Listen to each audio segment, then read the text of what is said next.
Okay guys, welcome back to my channel. If you're seeing this is like the second video with me being back on YouTube. But if you're new here, my name is Mai'a. I love to read books. I'm 23 and I'm on summer break, and until I pulled out all the books, I didn't even realize how many books I got through in May. So I'm very excited for what this summer is gonna be like. But this is my May wrap up and I'm so excited for it. So I'm gonna give you guys the little spiel on what my books looked like so far in May. So I read 10 books for a total of 3,071 pages, which I'm so proud of because I was in the biggest reading slump. 100% of my books were between 300 and 500 pages. 100% of my books were fiction. I read 6 romance, 5 contemporary, 4 thriller, 2 mystery, and 1 short story. I don't even know what that short story, oh. But yeah, and then my average rating for this month was 3.9 stars. 2 books were 3 stars, 1 book, I don't think this is right because what is that, 1 2 3 4, yeah, that's not right. But anyways, that was my average rating of 3.9 stars for the books. And I wonder if I can tell you guys, I don't know, I don't remember what order I read the books in, so I'm just going to assume and run. No, actually I'm just gonna, they're not gonna be in any order. They're literally just gonna be in whatever order I pull. But I also kind of don't remember what I rated all of them, so that's great. Okay, we'll start with Good Rich People, and this is by Eliza Jane Brazier. I guess I should just like read you guys the synopsis. I don't think I did a reading vlog on this one. I'll tell you guys, I also have like 4 or 5 reading vlogs coming up, and I'll tell you guys which ones I did reading vlogs on, because I just go in depth with like how I feel and my thoughts. They're all spoilers, by the way. But a destitute woman deceives her way into a guest house of a Hollywood Hills mansion and inadvertently becomes a target in a twisted game of the wealthy family upstairs. Layla has always believed that life is a game that she's destined to win, but her husband Graham takes the game to dangerous levels. The wealthy couple invites self-made success stories to live in their guest house, and it conspires to ruin their lives. After all, there's nothing worse than a bootstrapper. Demi has always felt like the odds are stacked against her. At the end of her rope, she seizes a risky opportunity to take over another person's life and unwittingly becomes a subject of the upstairs couple's wicked entertainment. But Demi has struggled forever, and she's not about to go down without a fight. In a twist that neither woman sees coming, the game quickly dissolves into chaos and rockets towards an explosive conclusion. Because every good rich person knows, in money and life, it's winner takes all, even if you have to leave a few dead bodies behind. So I feel like I should also preface that the only genres I read are like thriller and mystery. If they ain't kissing and they ain't killing, I'm not reading it. So this book I rated 4 stars. I thought it was good, but it's just like not my favorite thriller book. And I also want to say I'm very lenient when it comes to rating books, because at the end of the day, I'm not an author, and I know if I like put my blood, sweat, and tears into a book just for somebody to like rip it to shreds, my feelings would be hurt. And also, I'm not a book critic. I just like to read. That's just what I like to do, and I'm not gonna sit here and tear apart somebody's work. That's not in me. That's just not in my heart, and they're just like mini movies to me. So yeah, I rated her 4 stars. I thought she was really good. I didn't see the twist at the end coming, so there's that. We'll go with, I think I read this book next, but Dial A for Aunties. I don't know why it took me so long to read this book. I started this book like months ago, and like I couldn't get past like the first few chapters, but after like I got a gist of it, I really have come to terms that I love to read books about different culture. Like between this, Dating Dr. Dill, it's something about getting like the behind the scenes of other cultures that I just really enjoy reading about. But Dial A for Aunties, I rated 4.5 stars. I really want to read the second book because I just love the aunties and the mom. Like, they were just like my favorite characters, and I feel like usually I don't go for like I want more romance, but I wanted more of the family aspect in this book more than anything. So yeah, she was definitely a 4.5-star book. Oh my gosh, I just realized I didn't even read the back of Dial A for Aunties. Hang on.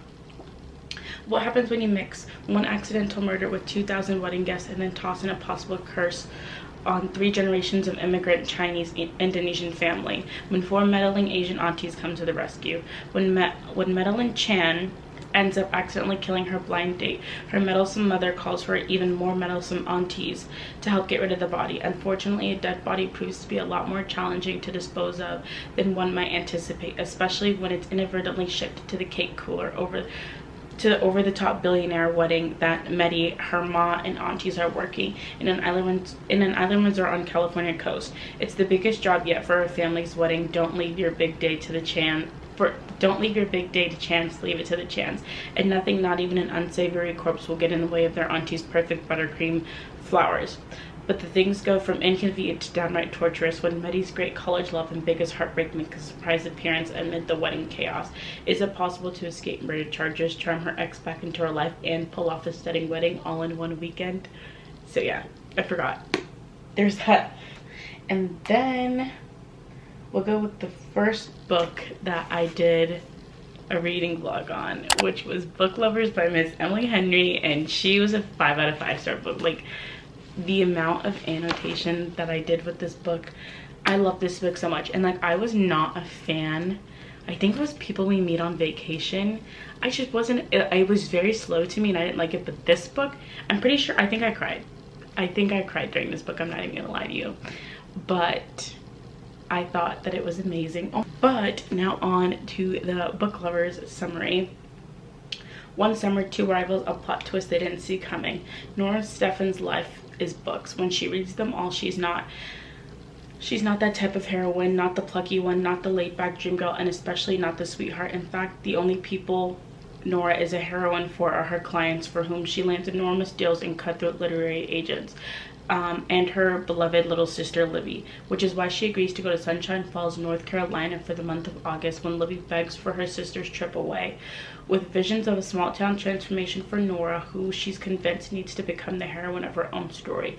But instead of picnics and meadows or run-ins with handsome country doctor or bulging forearmed bartender, Nora keeps bumping into Chari Lastra, a bookish, brooding editor from back in the city. It would be a meet cute if not for the fact that they've met many times and it's never been cute. If Nora knows she's not an ideal heroine, Charlie knows he's nobody's hero. But as they're thrown together again and again in a series of coincidences no editor worth their salt would allow, what they discover might just unravel the carefully crafted stories they've written about themselves. I think this book was so cute just because I love books, and reading a book about people who love books, it just does it for me. It just does it for me every time. And then The Night She Disappeared by Lisa Jewell. I'll go ahead and read the back. She's like one of my favorite thriller authors. I've yet to read a book by her that I didn't like, but let me go ahead and read you guys the back. It's a beautiful summer night in charming English suburb when 19-year-old Talia and Zach disappear after partying at the massive country estate of a new college friend.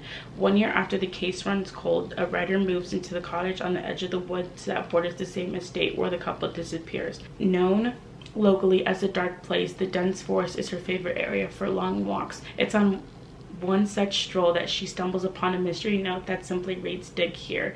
This could be a clue to where the young couple disappeared and what exactly is buried in the haunted ground. With her signature, rich, dark, and twisted prose, Lisa Jewell has crafted yet another dazzling work of suspense that will keep you on the edge of your seat until the final page. So I would say this was like a 4-star book for me. It wasn't my favorite thriller. The twist, I don't know, it was kind of predictable, but like not really. But yeah, not my favorite book by her. It's still to this day, Then She Was Gone is my favorite book by Lisa Jewell. Like I'm obsessed with that book. I still think about that book to this day, and that thriller like broke my heart, but she's still a really good author. Okay, this author just has a special place in my heart. So One of Us is Dead by Geneva Rose. I found her on Book Talk. The first book that I read of her was The Perfect Marriage, and it was jaw-dropping, suspensing, and I still feel this way with this book too. And now I can't wait for her next book, even though it's not coming out in like until next year. But I'm gonna read you guys the synopsis of it. 5 out of 5. I don't know if I said this. 5 out of 5, 5 out of 5, 5 out of 5. Like, if I could give this 20 out of 5, I would. Like, I just absolutely loved it. Opulent sex, betrayal, and sometimes friendships can be deadly. Meet the woman of Buckhead, a place of expensive cars, huge houses, and competitive friendships. Shannon was the queen bee of Buckhead. She's been unceremoniously dumped by Bryce, her politician husband. When Bryce replaces her with a much younger woman, Shannon sets out to take revenge. Crystal has stepped into Shannon's old shoes, a young, innocent Texan girl. She simply has no idea what she's up against. Olivia has waited years to take Shannon's crown as the unofficial queen of Buckhead. Finally, her moment has come, but to take her rightful place, she will need to use every backstabbing, manipulative, and underhanded trick in the book. Jenny owns Glow, the most exclusive salon in town. Jenny knows all of her clients' secrets and darkest desires, but will she ever tell? Who amongst these women will be clever enough to survive Buckhead, and who will wind up dead? They say that friendships can be complex, but nobody said that it could ever be this deadly. I don't even, just watch the reading vlog. Watch the reading vlog. I was obsessed. I was obsessed with this book. It was so good. Like, it's something about housewives and the domestic thrillers and dramas that just has a special place in my heart. It really just does it for me. Now, the book that absolutely broke my heart this month. In the reading vlog, I gave it a 4 stars, but I feel like I need to give it a 5 stars because I still think about this book to this day, and I think I just gave it 4 stars because it made me cry. But All Your Perfects by Colleen Hoover. I don't know why this isn't one of the books that like goes super viral, but I also feel like I have like a special connection with this book because first off, I didn't know what this book was about. Whenever there's a Colleen book, I don't read the back, I just buy it. And this book was about one of my biggest fears. And it absolutely destroyed me, and I literally sobbed the whole book. So if you want to see me cry, this reading vlog is gonna come up too. And this one just absolutely destroyed me. Can a love story with a perfect beginning survive a lifetime between 2 imperfect people? Then the last thing Quinn expected was to meet the love of her life just outside of her fiance's front door. A year after leaving behind their cheating partners, Quinn and Graham are now in a perfect relationship that seems destined by fate. Now, 7 years later, their perfect love is threatened by their imperfect marriage. The memories, the mistakes, and the dreams that they built over the years are tearing them apart. One thing that could save them might also be the very thing that pushes their marriage past the point of no return. Yeah, so this book broke me, but I don't know. I think it's 5 out of 5 stars. Just because it was like my biggest fear, and just I felt like I could eventually, I hope I don't relate to it, but just knowing that like if I was in those shoes, I would probably feel the same exact way as Quinn. And Colleen just knows how to break your heart. Like, send my therapy bill to her, because no. The next book I believe I read, which was Lockdown on London Lane by Beth Rickles, I don't know. I rated this. This was just like something that I picked up on a whim at Target because they were like having buy one get one half off. So it's just like, oh, let me just get it. I rated it a 3 stars, to be honest. It just, I don't know. It was like a quarantine book. It was okay. It wasn't my favorite book. It was enjoyable to read. Would I watch the movie about this? No, I wouldn't. So that's why I'm gonna give it a 3 stars. But with nowhere else to go for the inhabitants of a quaint apartment block, a simple slip of paper underneath each of their doors is about to change their lives in 100 different ways. Ethan and Charlotte wonder whether their absence really does make the heart grow fonder when they end up on the other side of a locked door. A fierce debate over pineapple pizza ignites a series of revelations between Zach and Serena about their 4-year relationship. Liv learns that rolling Liv learns that rolling with the punches is sometimes much harder than it looks as her bridesmaid party goes off the rails. Isla and Danny jump 10 steps ahead on the new relationship timeline as they decide to weather the storm together. Iman and Nate's one-night stand is about to get 6 do-overs they never really asked for, which isn't awkward at all. Through makeups and breakups, love-in and blowouts, friendships are tested and everyone scrambles to make it through unscathed. Amidst all the drama, one thing remains constant: life is full of surprises. It just was like kind of anticlimactic to me. I just feel like every situation, there was like 1, 2, 3, 4, 5 different like people that you would look at, and I just feel like all of their situations, the outcome was just like very predictable. So entertaining. Would I watch the movie? No, I would not. I feel like that's how I rate my books. Like, would I recommend, like, would I tell somebody, oh my god, you need to go pick up this book? No. I think that you could pass on it. This has clearly just been a Colleen Hoover month. The next book that I read was Regretting You, because it was at Target, and it was just very surprising to see how many books were at Target by Colleen Hoover. And I feel like I've read like 7 of her books now. But I rated this one a 4-star because I really liked the whole mother-daughter aspect, and I thought it was really cute. I really don't know how some of these people are like, oh, I don't like I feel like this and All Your Perfects, I was like not super excited about reading because I feel like they just don't have like the best reviews as the other ones. But I thought that this book was very cute, so I gave it a 4 stars. I would watch this movie over and over and over again. Any Colleen movie, I feel like I would just rewatch constantly. Probably not All Your Perfects because I don't have that many tears in my body. But how do you pick up the pieces without the glue holding everything together? Morgan Grant and her 16-year-old daughter Clara would like nothing more than to be nothing alike. Morgan is determined to prevent her daughter from making the same mistakes as she did by getting pregnant and married way too young. Morgan put her own dreams on hold. Clara doesn't want to follow in her mother's footsteps. Her predictable mother doesn't have a spontaneous bone in her body. With warring personalities and conflicting goals, Morgan and Clara find it increasingly difficult to coexist. The only person who can bring peace to the household is Chris, Morgan's husband, and Clara's father, the family anchor. But that peace is shattered when Chris is involved in a tragic and questionable accident. The heartbreaking and long-lasting consequences will reach far beyond just Morgan and Clara. While struggling to rebuild everything that crashed around them, Morgan finds comfort in the last person she expects to, and Clara turns to the one boy that she's been forbidden to see. With each passing day, new secrets, resentments, and misunderstandings make mother and daughter fall further apart. So far apart, it might be impossible for them to ever get back together. So yeah, there was just like, the reason why it wasn't more of a 5-star was because there was one part in the book where I'm just like upset that it just never got brought up and we just never find out. And I would really like to know, like, I feel like I would have gotten closure if I would have like gotten to read said thing that was in this book. If you read the book, you'll know. But yeah, that's why it just wasn't doing it for me, because I was just like, Colleen, why didn't you just tell us what was there? Like, now I just want a novella that just has the letters because I want to know. I'm nosy. So yeah, that one's a 4-star.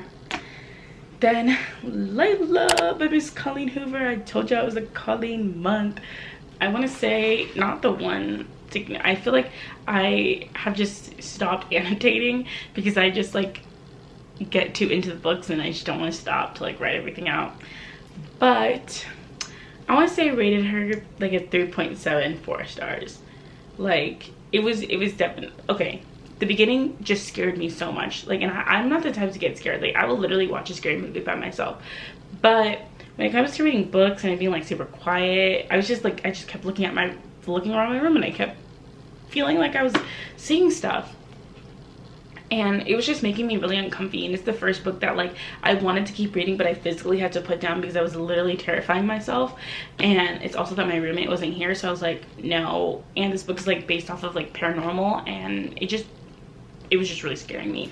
But the ending really brought it all together, and I absolutely love the ending because that's what Colleen does best, is tear your heart apart and then put it back together. So but Lufkin Love can haunt or heal. When Lead meets Layla, he's convinced he'll spend the rest of his life with her until an unexpected attack leaves Layla fighting for her life. After weeks in the hospital, Layla recovers physically, but the emotional and mental scarring has altered the woman Lead has fell in love with. In order to put the relationship back on track, Lead whisked Layla away to a bed and breakfast where they first met. Once they arrive, Layla's behavior takes a bizarre turn, and that's just one of the many inexplicable occurrences. Feeling distant from Layla, Lead soon finds solace in Willow, another guest of the B&B, whom he forms a connection through their shared concern. As his curiosity for Willow grows, his decision to help her find answers puts him in the direct conflict of Layla's well-being. Lead soon realizes he has to make a choice because he can't help both of them, but if he makes the wrong decision, it could be detrimental for all of them. So yeah, paranormal. It was just very unsettling at the beginning, but like I would say like 30% through, it was kind of like, oh, okay, but then you start to like feel a certain type of way about the main character. Also, this was from a guy's point of view, and I usually don't read books from guys' point of view, so it was just very different, I guess. And like honestly, before he like found out like a certain thing, I was kind of just like, buddy, what the hell is wrong with you? Why would you do this? But I don't know, I still gave it like 3.75, 4-star-ish. And the last book I literally just finished this morning, but it was another book that I bought on the whim at Target, and it's called The Stand-In, and I think I'm 90% sure this is her debut novel, but it's by Lily Chu. And how to upend your life: get fired by your gross handsy boss, fail to do laundry again, be mistaken for a famous Chinese actress, fall headfirst into the glitzy new world. Grace Reed is doing just fine. Sure, she was fired by her overly friendly boss, and no, she hasn't gotten her mother into the nursing home of their dreams, but she's healthy and she's somewhat happy, and she's mostly holding it all together. But when the mysterious SUV pulls up beside her, revealing Chinese cinema's golden couple, Wei Feng Li and Sam Yo, Grace's world turned on its head. The famous actress has a proposition due to their uncanny resemblance. Feng Li wants Gracie to be her stand-in. The catch: Gracie will have to be escorted by Sam, the most attractive and infuriating man Gracie has ever met. If that means getting the money she needs to for her mother, Gracie's in. Soon, Gracie moves into the world of luxury that she never knew existed, but resisting Sam and playing the role of an elegant movie star proves to be more difficult than she ever imagined, especially when she learns the real reason Feng Li is so desperately needs her help. In the end, all the determination in the world won't be able to help Gracie keep this elaborate ruse without losing her and her heart. So, I think I'm gonna rate this book like, I'm gonna say like 3.5 stars, because it's just not typically a book that I would have gone for, but I just wanted to go on a whim because usually me, I'm a spicy girl. I love me a good spicy book, and the book was not spicy, but the book did deal with mental health. It dealt with like cultures and being, being mixed race and not feeling, whole, I guess, and I can't relate to that because just me, I'm just black. So it's interesting to see inside, and also the author is biracial as well, so it was interesting to see that point of view. I think if you're not really into spicy books, but you still want romance and like family and all that type of stuff, I think it's a really good book to read. It just wasn't my favorite. If the movie was just happening to be on TV, would I watch it? Absolutely. Would I go pay my money for it? Probably not. But yeah, so that's my May wrap up. I'm so excited to be doing more wrap ups in the future. I hope you guys enjoyed. Get ready, because I think it's so crazy that the books that I decided to do reading vlogs on are the books that I like decided were like 5 stars, which is crazy because I didn't know that before doing the reading vlogs on them.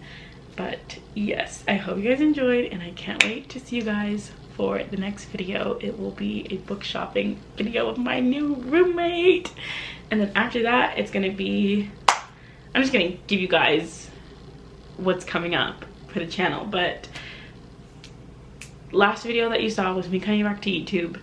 now this is my monthly reading wrap up, and then on Friday you're going to get the book lovers reading vlog. Monday you'll get a Amazon haul in like Target and IKEA, just like a big apartment shopping haul. And then that Friday there's another reading vlog, and then afterwards it'll be me moving.